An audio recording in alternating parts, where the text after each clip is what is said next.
Share my screen. Hi, everybody.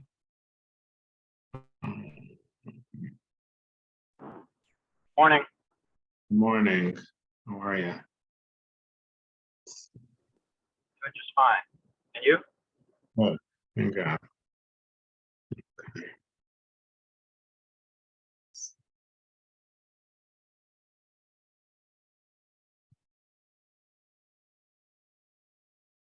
Okay, so we're kind of preparing to read the Maimonides letter on resurrection, his epistle on resurrection, and like I mentioned, there's a whole questions. One's much more. The last one, we know he wrote it. We know why he wrote it. It doesn't come with a lot of theological problems, the epistle to Yemen. But the epistle on resurrection, it seems that Maimonides is sort of almost trying to cover himself, that maybe he wasn't clear enough about physical resurrection. And so the obvious question is, what does he believe about physical resurrection? And, do you have to believe that? What does it even mean? And so what we've been doing is looking at his other writings first, to see, where is the epistle on resurrection coming from?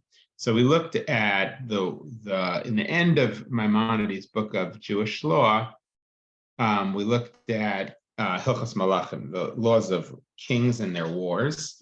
And we saw there that he, although he talks about the Messianic era there, he does not necessarily speak about bodily resurrection as part of the Messianic era. Now I'm going to go toward the beginning of the Mishnah Torah, his book of Jewish law, and look at, he has several chapters on tshuva, on repentance. Tshuva is a mitzvah, and he has chapters on repentance. And in the 8th chapter, it's here in Hebrew, and you can, if you look in Sepharia, I can send you a link if you want, because it doesn't all, Hebrew and English doesn't all fit on my screen at once, but here's a link if you want. Put it in the chat.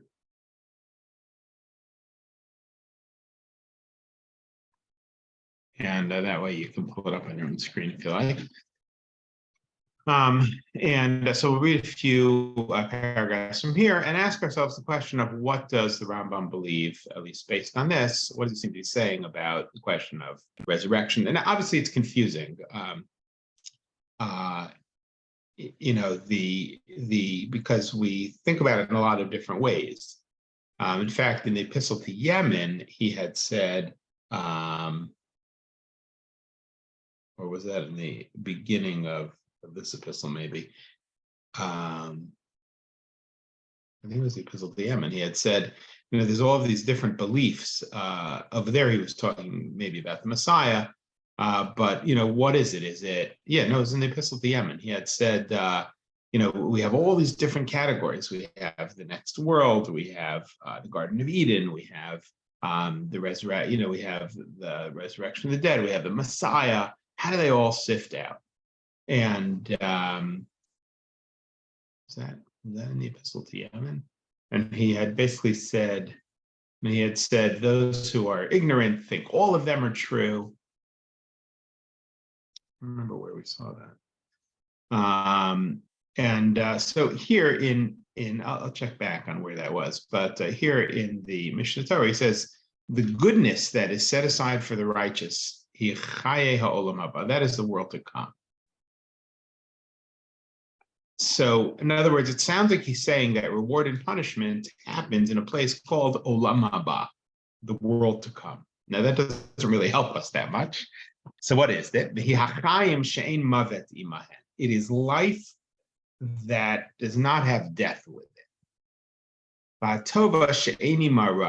And goodness that doesn't have evil with it. So there's some kind of thing called Olam Haba, the world to come. That is the reward for the righteous, and it's life and goodness. Now, we still don't know, when is that? Is that Messianic era? Is that after you die? Is it body? Is it soul? Torah. This is what it says in the Torah. In order that it will be good for you and your days will be lengthened. Shmua, from the oral tradition, we learn that Leman Yitav Lecha, in order it will be good for you, and he's quoting here from the Gemara, is the Olam Shekulo Tov. It means in the world that is all good. Ha'arach Tiyamim, and your days will be long, La'olam Shekulo Arach, in the world that is all length of days. V'zehu ha'olam haba, and that is the world to come. So we still don't really know exactly what he's talking about. The righteous get their reward in that they will merit this goodness. And the punishment for the wicked who is that they will not merit this life. They will be cut off and will die. Anybody who doesn't merit this life that he's referring to, that is the concept of death, that they will not live forever.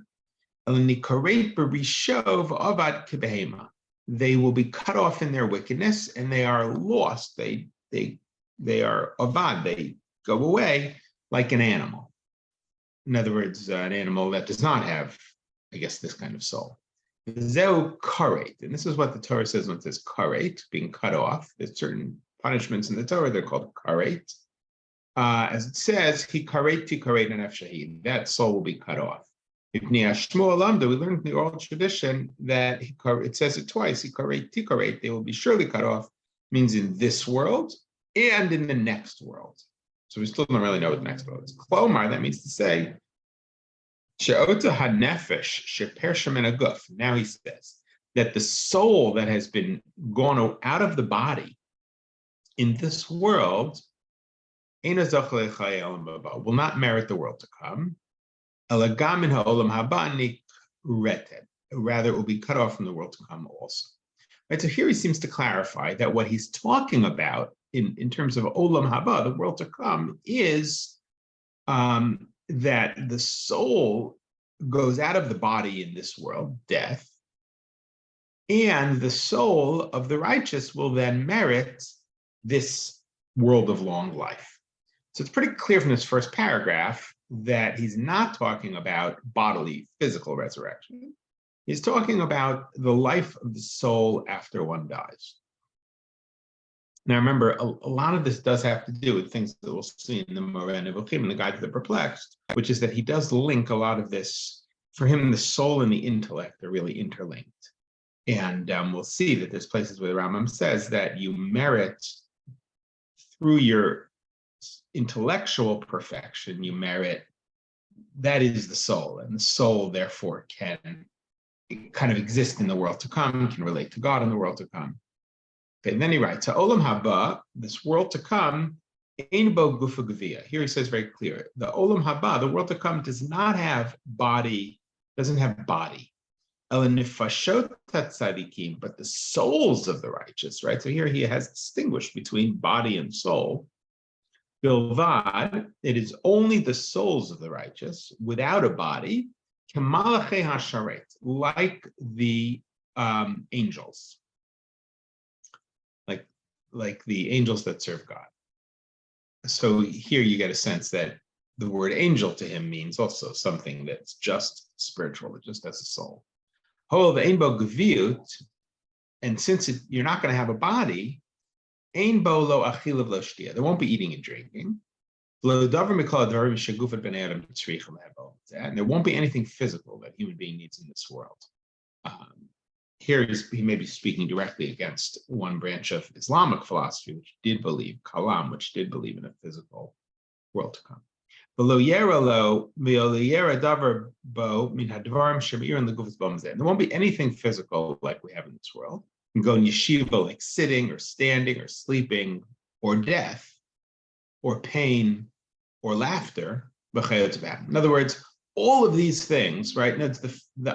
So he said it's, number one, it's spiritual. It's only good, but it's clear that he doesn't mean a physical goodness, because, it's not a time of physical enjoyment. It's not physical at all, you see in the Rambam. because there isn't going to be sadness, but there's also not going to be laughter. This is what the rabbi said in the Gemara. That the world to come does not have eating and drinking, does not have sexual activity. Ella, what is it? Sadikim yoshvim, the righteous sit. Now he said there's no sitting, so we must take this as a metaphor. Va'atroseim barashem, and their crowns are on their heads. And they will take pleasure, but he must mean non-physical pleasure from what he said, from the ziv. Ziv means like the flow of, or the projection of the Shekhinah, the divine presence. In other words, it's the righteous getting some kind of spiritual pleasure from the divine presence. So we see from this Gemara that there's no body, because there's no eating and drinking. And that which it says, the righteous will sit. Now you might think that's body, but he's already said there is no sitting and standing, there's no body. So he says it's metaphor. Klomar, what it means to say is that the righteous will be there, but it won't take any physical work to be there. And when it says there's a crown on their heads, it doesn't mean they have a head. Klomar means to say dat, their knowledge, the knowledge that they know, that through it they have merited the world to come. Mitsuya imahen, it will be found with them. It will still be with them. And that is the crown, as it says about King Solomon, the crown that his mother gave him. What does that mean? The Torah.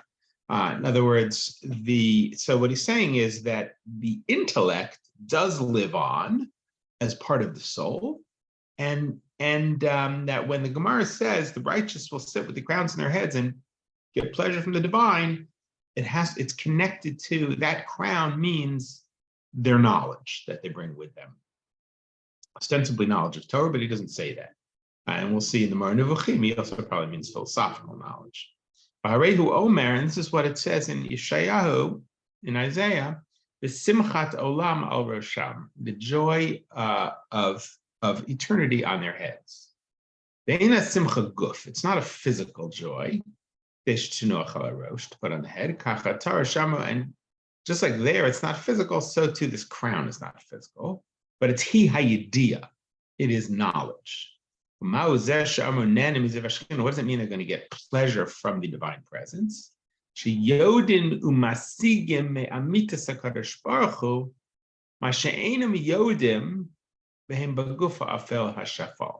Means they will get, it sounds like they get more understanding. They will get understanding and knowledge from the truth of the divine, which they could not get when they were in a bodily state, the bodily state that is dark and low. In other words, what it sounds like is, according to the Rambam, the righteous will take their knowledge with them to the world to come. It's not physical, it's only spiritual. And they will gain more knowledge, but it's a knowledge that's not a physical absorption of knowledge. There's no brain, I guess, although for the Rambam, maybe soul and brain are synonymous, I don't know. But there's some kind of further knowledge of truth that one gets from sitting metaphorically, being in the presence of the divine.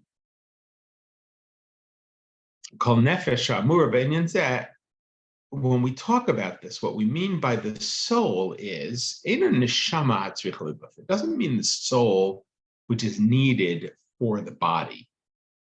So here he seems to be dividing up the soul into different parts.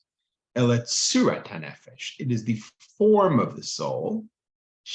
Now, I think what he's referring to here is Platonic ideal forms and projections. So, in other words, just like everything has a Platonic ideal and a manifestation of it in this world, and I guess Aristotle also on some level brought this, that every table can only be identified as a table because it reflects the ideal of table. Because how do you know when something's a table or a chair, right? If it's a low table and it has 4 legs, maybe it's a chair. The answer is, that created a real difficult epistemological situation in which you don't know how you know things. And so Plato developed this idea that all things in the world are actually a reflection of an ideal of, table-ness, chair-ness. So the same thing with the soul here, that there's a almost quasi-physical projection of the soul. There's a soulness in this world that helps the body to exist, but there's that's called the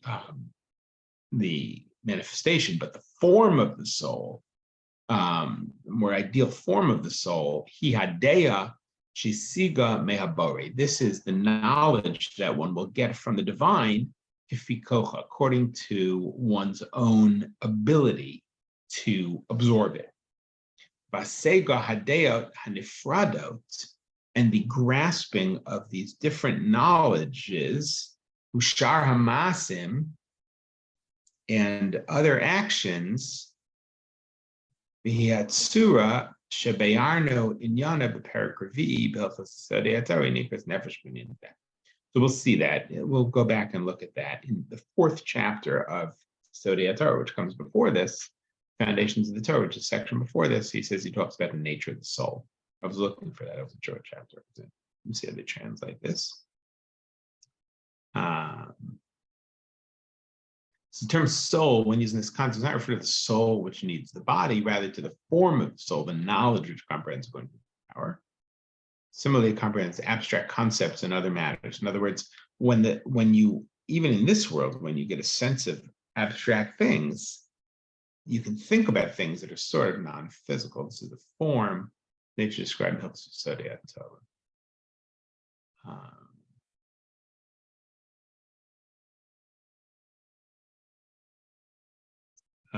Dan asked me in a private message, is Akdamot Milin, which is a medieval poem that we read on Shavuos, is it a rejection of the Rambam or is it non-literal? So look, I mean, if you look in Adam's Mirot, God is depicted in bodily form. God wearing tefillin, you have that in the Gemara also. So, the Rambam would say that anything we say about God in a physical sense is metaphor. Now, there is very famously a Raavad, who's one of the commentators in the Rambam, that when the Rambam says that anybody who believes that God, that takes literally, God took us out of Egypt with an outstretched arm, and that God is an arm, anybody who believes that is a heretic. The Raavad says there were greater Chachamim, there were greater scholars than the Rambam who did believe that God, has just a very powerful bodily form. So there are, only in Judaism do we even argue about the nature of the divine, in such radically different ways. We have to remember that on some level, we are all Maimonides. We are all made in the image of the Rambam. We are all, and it's very nice that the Rambam really paves the way to be a modern person in the world. I think if we believed in God having a body, it would be very hard to reconcile that with modern notions of philosophy and religion. Although Christians believe it. But look, I mean, there, if you read the Torah, and we don't have a very clear depiction of what we mean by the divine. Does the Gemara talk about this?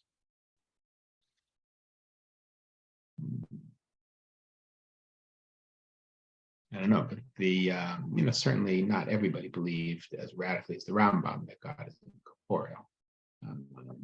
Okay, so we'll do a little bit more of this, and we'll also look back at his definition of the soul in Yesodei haTorah, in the Foundations of the Torah, which is in the book of Jewish law in the Mishnah Torah, and just before this, and again, ask ourselves the question of what does the Rambam believe about physical resurrection? Okay, have a good day. Welcome. Thank you. Thank you. Thank you. Thank you.